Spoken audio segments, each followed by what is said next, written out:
Vendredi 13 février 2015, bonsoir à tous. C'est parti pour la première édition de la soirée sur Nyota Télévision. Au sommaire, bonne nouvelle pour les finalistes du secondaire de la province du Katanga. Le gouvernement provincial vient de prendre en charge la deuxième tranche des frais à payer pour l'examen d'État. Elle s'élève à 14 500 francs congolais. Les parents ainsi soulagés n'auront plus qu'à payer la première tranche de 24 750 francs. À suivre aussi la journée internationale de la radio célébrée ce vendredi 13 février 2015. Un média plus suivi pour le moment est devenu aussi portable grâce au téléphone portable. La radio existe depuis 2 siècles. À Kipushi a eu lieu la première audience du procès des présumés Bakatakatanga poursuivis pour mouvement insurrectionnel. Les 25 prévenus ont été identifiés au cours de la séance de ce jour par le tribunal militaire garnison de Kipushi. Et on commence justement ce journal par le tribunal militaire garnison de Kipushi qui a procédé à l'identification des 25 présumés Bakatakatanga. Ils sont poursuivis pour mouvement insurrectionnel dans ce territoire. Les faits remontent au mois de mai 2014. La première audience est tenue à l'auditorat militaire, comme nous disent notre envoyé spécial Louis Lumami et Lumière Moussaou. Au total, 25 Katakatanga ont répondu devant le juge militaire garnison de Kipushi. Ces Bakatakatanga ont été arrêtés un certain 25 mai 2014 dans un village du groupement Bukanda dans le territoire de Kipushi.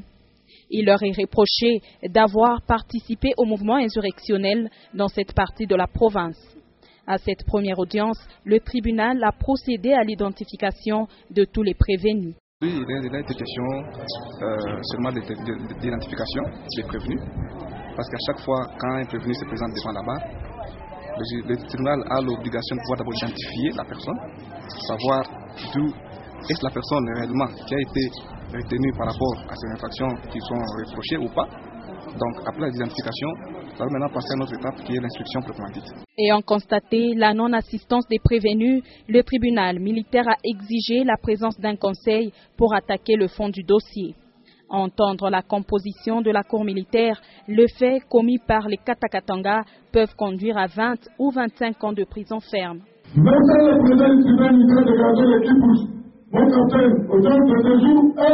De ce fait, l'audience prochaine est fixée au samedi 14 février en cours. Autre chose, le gouvernement provincial du Katanga vient d'ériger une nouvelle usine de traitement d'eau potable à Pweto d'une capacité de 160 mètres cubes par heure et valable jusqu'à l'horizon 2030. Cette usine a été inaugurée hier jeudi par le numéro 1 du Katanga en présence de plusieurs officiels et de la population de Pweto. Reportage de Nono Landou et Stéphane Chissou. Après près de 2 ans et 3 mois d'un chantier éprouvant aux allures d'une tâche d'Hercule, le gouvernement provincial du Katanga et l'honorable Moïse Katumbi Tchapwe viennent de donner corps à un de projets que berçait le cœur de feu l'ambassadeur Augustin Katumba Mwanké pour les populations de Pweto venant à bout d'un terrain contraignant et de grandes difficultés d'acheminement de la logistique. Ils viennent de donner la vie à une nouvelle usine de production d'eau potable à Pweto d'une capacité avérée de 160 mètres cubes d'eau par heure. Elle servira plus de 100 000 âmes jusqu'à une échéance placée à l'horizon 2030. Le gouverneur a suivi l'évolution de ce vaste chantier pas à pas jusqu'à sa matérialisation. Au jour symbolique de son inauguration, coïncidant avec la commémoration du décès de feu l'ambassadeur, l'honorable Moïse Katumbi Tchapwe a pris l'option de rejoindre cet important site à pied sur plusieurs kilomètres avec à sa suite une foule en liesse. Tout Pweto déversé à ses trousses sous un soleil de plomb et ceci de la manière la plus spontanée.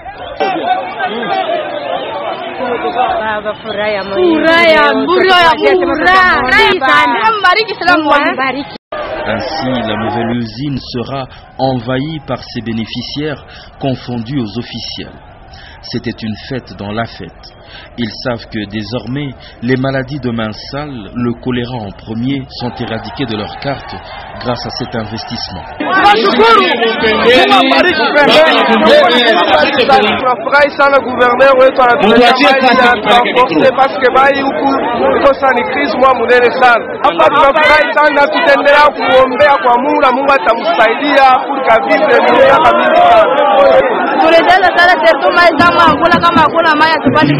Lakini hapa tunashukuru Mungu kisa tuleta moja tutengeneze kitu kile lazima sasa kutuleta maji, mshukuru sana. Mungu amsaidie tena muongezee na vingine mapato kuzidi zaidi yeye atutendee. Sasa tunamshukuru Moize sana. Mungu amuendeleshe na kazi yake. Tena sana juu ya papa Moize na Mungu azidi kumuongezea maisha yake ipate kuendelea kumbele. Juu tunajua masiku ya kesho atatuongezea vingine vya kupita hapa, ila Mungu tu azidi kumchunga na kumulinda. Juu ya mai banatuletea Pampweto, tunasikia bien sana wangu. Juu tunateseka sana na mai hapa petu Pampweto. Tuko na kuya hapa ushota mai kwa Mamwero. Sasa moya mai ya Lubule iko nenda na hivi kama natufungulia hii reji. Tunaswete Mungu asaidie sana juu kila manyumba tupate kwa mapompi sasa kulubumbashi takuwa bien. Bojua papa Moize mbele tuko naona sasa vile bongo sasa kweli juu bana tushutusha tu. Tunaona sasa mundoto me Mungu amubariki sana mule mawazo yako nayo. Vraiment ilikuwa mateso sana na shiba shongo tuliteso sana kubeba mai kwa Europa kichwa hapa sasa vraiment à l'aise. Vraiment Mungu amone bamwacha ni mtoto sana atumike. Atumike sana ni mtoto. À la mérité. Le chef de cité, le directeur provincial de la régie des eaux prennent en premier la parole. Ils seront suivis du gouverneur Moïse Katumbi Tchapoué qui retrace l'historique de cet ouvrage, prodigue des conseils à la population et qui ne manque pas de répondre à certaines préoccupations qu'elle soulève sur place, comme la panne de télé et l'installation d'un écran géant. Usant de son pragmatisme, le gouverneur solutionne ces problèmes sur place. Après une prière de bénédiction dite par le pasteur Daniel Ngoï-Moulunda, c'est Madame Zozo, l'épouse de feu l'ambassadeur, et Madame Betty, la sœur du défunt, qui ont eu la charge historique de couper le ruban symbolique et de sabler le champagne d'ouverture. Tout un symbole. L'instant d'après, à l'intérieur de la salle de commande, le pasteur Daniel Ngoï-Moulunda et le gouverneur Moïse Katumbi Tchapoué donnent l'historique coup d'envoi de la nouvelle descente. La plaque de l'usine est dévoilée et toute l'assistance procède à une visite détaillée du grand complexe, salle après salle. Laboratoire, la salle de dosage, le magasin de réactifs, le bureau des pompistes, la cabine électrique et tant d'autres. À partir à l'âge Moero, je ne sais pas,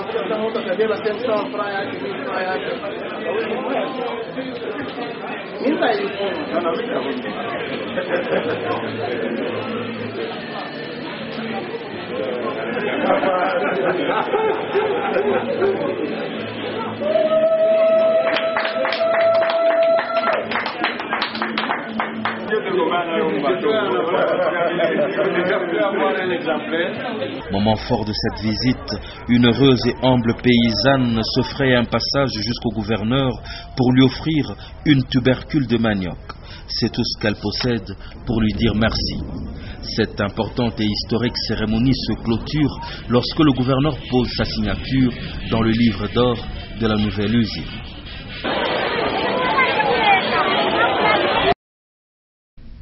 Et on vous en parlait hier, le gouverneur de province Moïse Katumbi a conduit à Pweto une importante délégation en vue de la commémoration du 3e anniversaire douloureux du décès de l'ambassadeur Augustin Katumba Mwanké. Dès leur arrivée, après le recueillement au mausolée de l'illustre disparu, il a pris part à une célébration eucharistique dite à cet effet à la chapelle Saint-François d'Assise à Pweto justement. Reportage de Nono Landou et Stéphane Chisso une fois de plus. Le temps passe si vite. Voici déjà 3 années, jour pour jour, que l'ambassadeur Augustin Katumba Mwanké, d'heureuse mémoire, s'en allait pour l'éternité au terme d'un accident tragique d'avion au Kivu, dans la partie est de la RDC. C'est en guise de commémoration de ce douloureux anniversaire que l'honorable Moïse Katumbi Tchapoué, gouverneur de la province du Katanga, conduit ce jeudi 12 février 2015 une importante délégation à Pweto, le village natal de l'illustre l'illustre disparu. Dans sa suite, des membres de famille, des amis et des officiels venus du pays et du monde. Parmi eux, le révérend pasteur Ngoï Mulunda et l'honorable Célestin Bouyou, président national de la Fondation katangaise.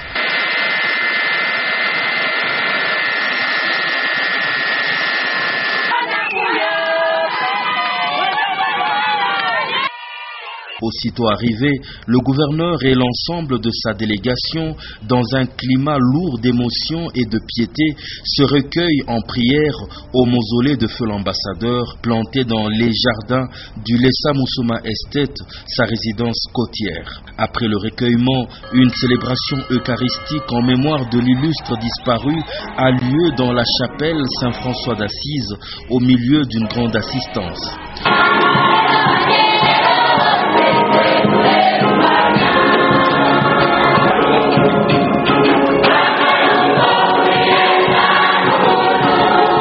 Une Eucharistie qui se déroule dans la grande tradition de l'Église catholique romaine entre chants et danses liturgiques africains.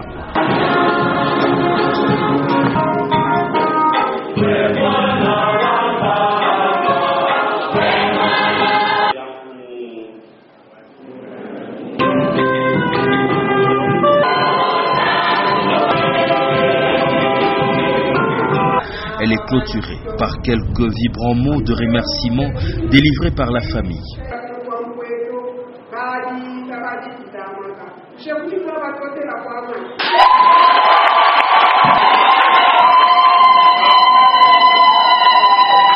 Une messe pleine au dedans comme au dehors. En témoigne l'accueil offert au gouverneur dès la fin de la cérémonie sous un soleil d'acier.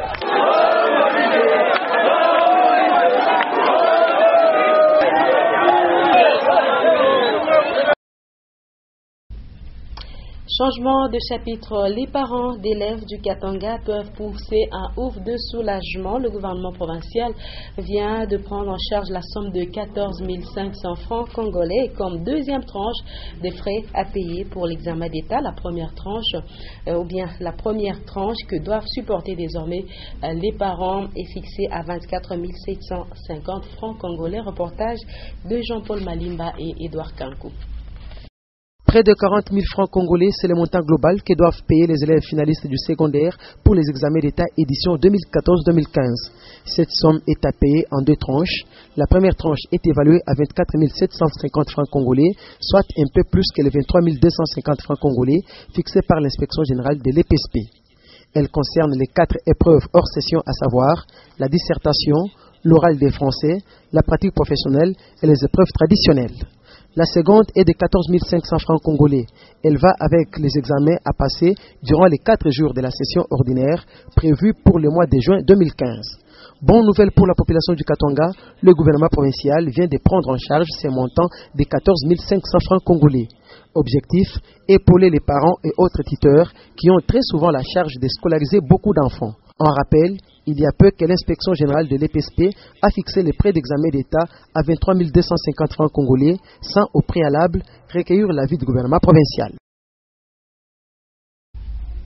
Enseignement encore, les étudiants et étudiantes de l'ISTEM Lubumbashi continuent de bénéficier de la bourse de ICAP avec son sous-projet NEPI qui se traduit en français par l'initiative du partenariat pour la formation des infirmiers et sages-femmes.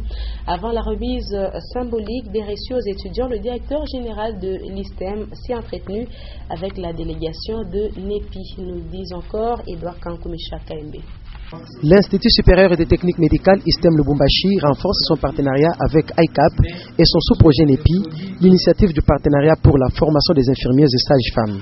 Le directeur général de l'ISTEM a échangé avec la délégation de ICAP NEPI avant de s'adresser aux étudiants bénéficiaires de la bourse. Merci à ICAP NEPI pour ce qui a été fait. Nous pensons qu'ils vont continuer et vous allez aussi faire des efforts pour qu'à la fin de l'année, les résultats qu'on va avoir vont permettre à nos partenaires de nous appuyer de plus en plus. Je vous remercie pour tout ce qui a été fait. Madame Béatrice Sika est coordonnatrice nationale de NEPI. NEPI a pour but de renforcer la capacité de formation des infirmiers et des sages-femmes pour faire d'eux des infirmiers, des sages-femmes de qualité qui donneront des soins de qualité sur terrain. Raison pour laquelle nous sommes en train de former les enseignants, nous sommes en train de livrer les matériels au niveau de l'institution, les matériels, la salle d'informatique. Ce n'est pas pour faire des distractions, mais c'est pour que vous puissiez en profiter pour améliorer votre apprentissage dans sa qualité. Puis a eu lieu la remise symbolique des reçus pour la bourse aux étudiants éligibles. La dernière étape fut la visite de la salle informatique et de la bibliothèque, toutes équipées par ICAP NEPI dans son partenariat avec l'ISTEM Lubumbashi. Installation ce vendredi 13 février de la nouvelle délégation syndicale à l'Institut national de sécurité sociale INSS Katanga 1. La cérémonie a eu lieu dans l'enceinte de la direction provinciale en présence de l'inspecteur du travail, du directeur provincial, des sous-directeurs, des permanents syndicaux, des membres de l'intersyndicale ainsi que des cadres et agents de l'INSS Katanga 1. Diane Kassongo, Michel Olela. Au nom du chef de service urbain de l'inspection du travail, c'est l'inspecteur du travail qui a installé la nouvelle délégation syndicale de l'Institut national de sécurité sociale Katanga 1. Dans son discours, la présidente du nouveau comité a annoncé le programme autour duquel leurs préoccupations seront articulées. Madame Kilufia Ngandoué a promis aux agents et cadres que cette délégation sera le porte-parole fidèle auprès de la direction générale. Notre mandat sera placé sous un cadre de collaboration, des dialogues sincères et objectifs, comme d'habitude. Bref, un syndicalisme participatif, responsable et constructif. Pour le directeur Hilaire Kalombo, la joie est immense de voir une dame à la tête de la délégation syndicale. Le défi majeur relève de la politique de la direction générale, l'encadrement du personnel et la croissance des recettes pour les prestations sociales des personnes de troisième âge. L'INSS Katanga 1 exprime ce jour une grande joie marquée par l'installation de la nouvelle délégation syndicale. Elle profite de l'occasion pour remercier l'ancienne délégation syndicale avec qui elle a travaillé dans la bonne et franche collaboration et souhaite que les heureux élus suivent le même chemin afin d'atteindre les objectifs lui assignés par la direction générale. Le vœu de la délégation syndicale est de voir l'INSS aller de l'avant, également de pérenniser les actions sociales dans la communauté. Parlons à présent de nous-mêmes avec la célébration ce vendredi 13 février de la Journée internationale de la radio, un instrument à la portée de toutes les couches de la population. Ici à Lubumbashi, il semble que c'est le média le plus suivi par rapport aux autres.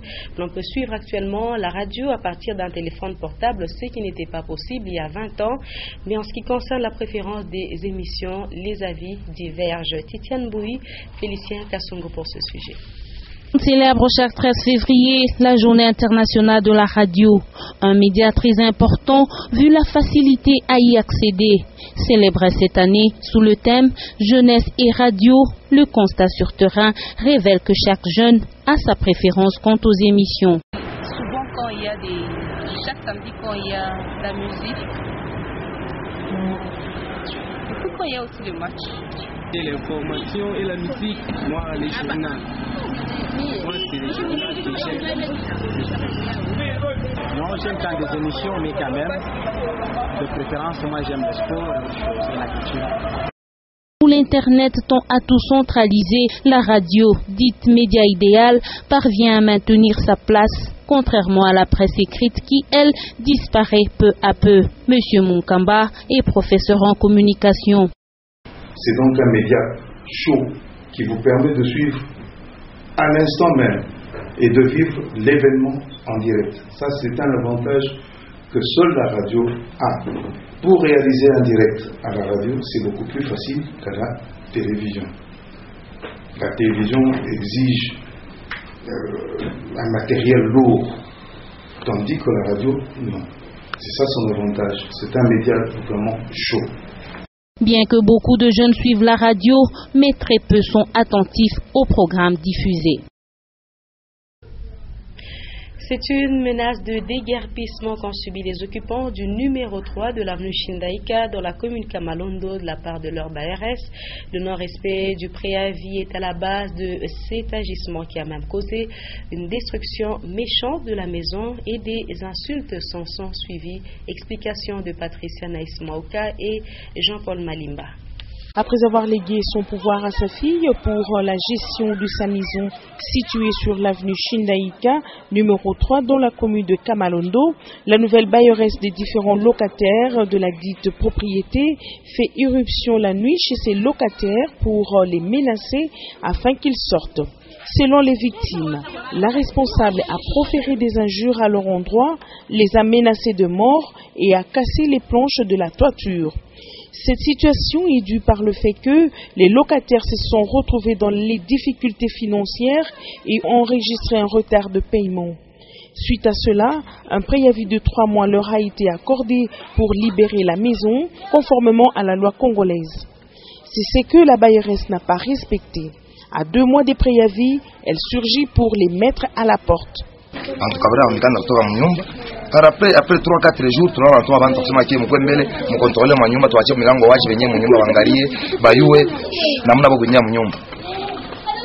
à 2 mois de préavis, elle est venue nous faire visiter la maison. On a refusé.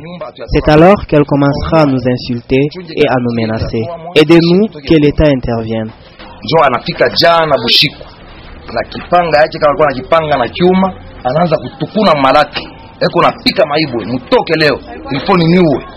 Se trouvant dans l'insécurité, ces locataires sollicitent une sécurisation. On nous signale que les transporteurs de la ligne Ville-Bel-Air ont momentanément observé un arrêt de travail dans la matinée de ce vendredi 13 février. À la base, un conducteur aurait été arrêté par des éléments du bureau 2 pour mauvais stationnement, à en croire les témoins qui étaient à l'arrêt de bus du centre-ville. Le chauffeur du bus aurait été frappé aussi par ces policiers. Après quelques heures, la situation a pu être rétablie. On va suivre les propos de certains conducteurs au micro de Diane Kassongo et Michel Olela. Bon, il y a un mouvement de grève parce qu'il y a la tracasserie au niveau du bureau D. Ils arrêtent nos chauffeurs vraiment arbitrairement. Il y a les arrêts que la mairie nous a quand même légués. Mais les agents du bureau D ne savent pas respecter vraiment les arrêts là. Ils arrêtent les chauffeurs n'importe comment et n'importe où. C'est pour cela on a fait une délégation. Nous sommes descendus jusqu'au niveau du bureau du numéro 2 du commandant de la PCR Ville. Bon, néanmoins il est descendu là-bas pour décanter la situation au niveau de l'avenue des Plaines contre Sapinière. Bon, il nous a promis que non, d'ici là il va décanter la situation. Bon, nous attendons parce que les chauffeurs ont peur de descendre avec les clients là-bas. On peut quand même dédommager les véhicules. Comme le commandant est descendu là-bas pour conscientiser les chauffeurs, d'ici là nous allons commencer à prendre les clients. La fontaine publique du Golfe, située au croisement des avenues Camagnola et de la Révolution, connaît quelques petits problèmes actuellement. Ce chef-d'œuvre qui embellit cette partie connaît un débordement des eaux causant ainsi des nids de poules. La dégradation de cette route va nécessiter d'autres moyens pour sa réhabilitation, comme l'ont constaté Patricia Naïsmaoka, Félicien Kassongo. La fontaine publique du Golfe, située au carrefour des avenues de la Révolution, Camagnola et la route principale du Golfe, fait la beauté de cette partie de la ville de Lubumbashi avec ses eaux qui jaillissent à longueur de journée. Un chef-d'œuvre à capitaliser parmi les infrastructures de la ville de Lubumbashi. Une place publique génératrice de recettes pour les photographes avec des prises de photos, une admiration des habitants de Lubumbashi, une curiosité des visiteurs et des premiers venus dans la ville qui préfèrent. Actuellement, la fontaine présente quelques difficultés. Ses eaux débordent et dégradent petit à petit la route et occasionnent des nids de poules. Si on y prend garde, ces eaux peuvent détruire cette artère car l'eau est l'ennemi première de l'asphalte. Hormis cet état de choses, la couleur du bassin se décolore et risquerait d'être répugnante. Cette infrastructure, preuve de la modernité, mérite mieux.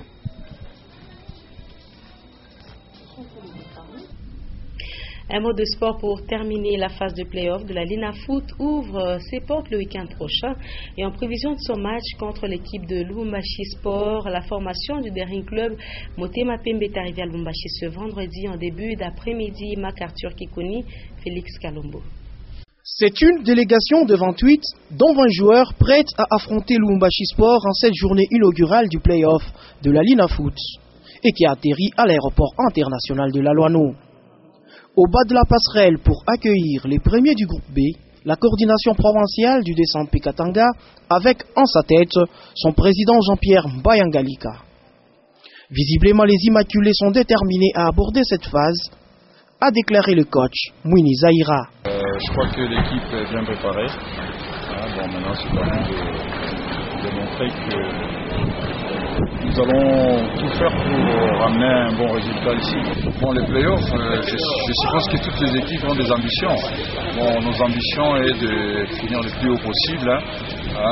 J'espère qu'on va réaliser cet objectif qu'on a fixé pour le playoff. Si le coach titulaire n'a aucune idée sur l'adversaire, son adjoint et certains joueurs connaissent bien le kamikaze de Lubumbashi Sport. Denis Bukenga, membre du comité national et le secrétaire général du DSMP, affirme que l'objectif est de bien se classer après cette phase décisive où il y a deux adversaires coriaces, le tout-puissant Mazembe et l'ASV Club. Nous avions perdu ici à Lubumbashi. À Kinshasa, on les avait battus. Mais cette fois-ci, Bering joue pour les titres. Nous venons gagner le match. C'est la même équipe, c'est la même équipe. Et puis il y a certainement de nouveaux joueurs, mais qui ne sont pas venus aujourd'hui. On continue d'abord avec l'ancienne équipe, ceux qui ont joué depuis la première journée jusqu'à aujourd'hui. Vous savez que nous venons de terminer la phase de poule à Kinshasa, la poule de Kinshasa. Nous venons de terminer le premier. Et il n'était pas question de changer l'équipe qui gagne. Les Verts et Blancs n'ont pas étoffé leur ossature après la trêve, mais une absence remarquable est celle du défenseur central, Bobo Ugenda. Lubumbashi Sport DSMP, c'est pour ce samedi à 15h30 au stade Frédéric Kibasa Maliba.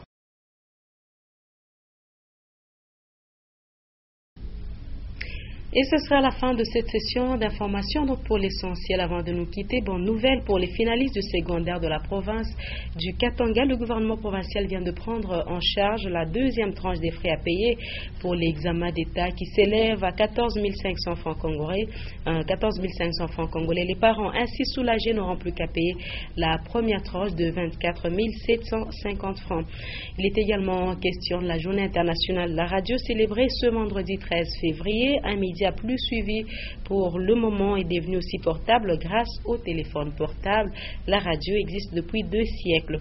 À Kipushi a eu lieu la première audience du procès des présumés Bakatakatanga poursuivis pour mouvement insurrectionnel. Les 25 prévenus ont été identifiés au cours de cette séance par le tribunal militaire garnison de Kipushi. C'est la fin complète de ce journal de 19h sur Nyota Télévision. Merci de nous avoir choisis pour vous informer. Prochain rendez-vous avec l'actualité, c'est tout à l'heure à 21h les news comme d'habitude, 21h15 le journal en anglais et à 23h les dernières nouvelles de ce jour avec Edouard Kankou. Avec plaisir, je serai avec vous demain encore à partir de 17h30. Très bonne suite de nos programmes.